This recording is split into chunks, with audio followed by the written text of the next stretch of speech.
And thanks for submitting your audio to Accent Mentor. Just going to go through your submission now. Let me listen to it first. Great pleasure and privilege that all of us are meeting again. Proud. Okay, so there we've got an interesting example of articulation. So what I would suggest in this situation is that we focus on what we're seeing here with the contact point that your tongue, the tip of your tongue namely, is having with the palate of your mouth. So you are touching around about here in your mouth, and there's two things that are happening. One is it's giving that distinctive sound, the grit, grit, grit, and even if you didn't have the trill inside there, having this point of articulation right here is giving that particular sound. So grit, grit, grit, and that can be here or maybe even just a little bit behind here. And another thing that you're going to see with that as well is that if you have it just a little bit off the roof of the mouth, that is going to lead to this tiny gap inside here. And what happens with that tiny gap inside there is that air will pass as you almost close the gap there, and that will give you the wagging of the tongue backwards and forwards, which gives you that great, great, great sound.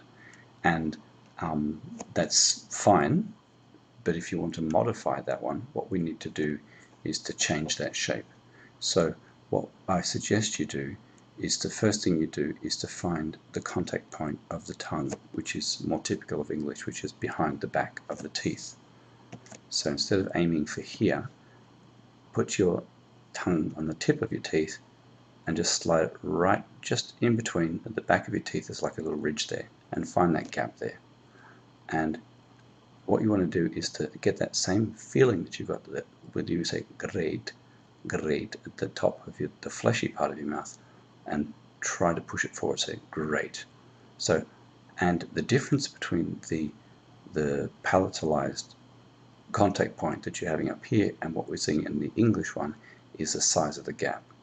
We're closing up the size of the mouth here, but the gap is considerably larger. So we want to, instead of having pointing up to the top of the roof here, what we're getting is the tongue forming a little curled shape like that, and leaving a much larger gap between the teeth and the tongue. So if you do that, you go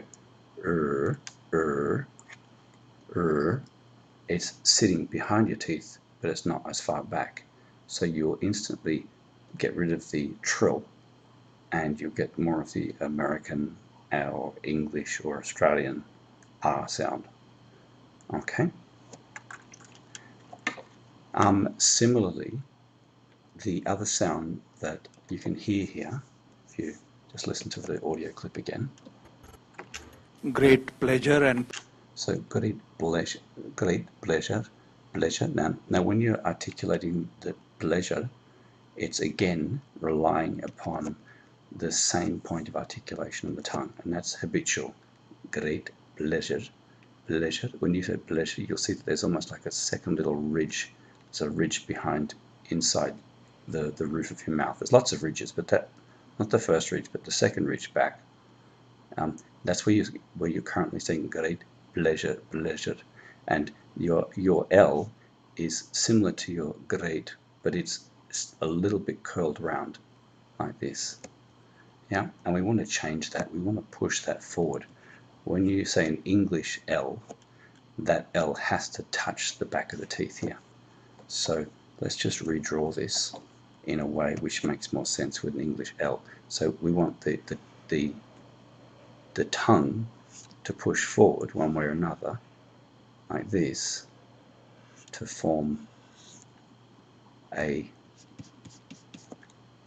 contact point with the back of the teeth here. So you would say pleasure, pleasure. And when you get into the L, that doesn't matter which accent you're speaking, you will, as you're going through the L, you'll push against the back of the teeth. Pleasure, pleasure. As compared to pleasure. Pleasure up here sounds different to pleasure, pleasure. And that's pleasure, and you're pushing forward during the sound. and as you're finishing, you're pushing in the opposite direction, backwards or leisure, and that will make the preceding vowel sound stick out a lot more. So 2 points of correction. The R here and also the L around this area. Try and move the L to the back of the teeth, and your R, you want that to push down and have a nice gap between the teeth and the top of the tongue. Both of them, both the L and the R, have this distinctive round reversed C shape, or it's actually a forward C shape, of the tongue. The L is contacting with the teeth and the R has a nice gap between it.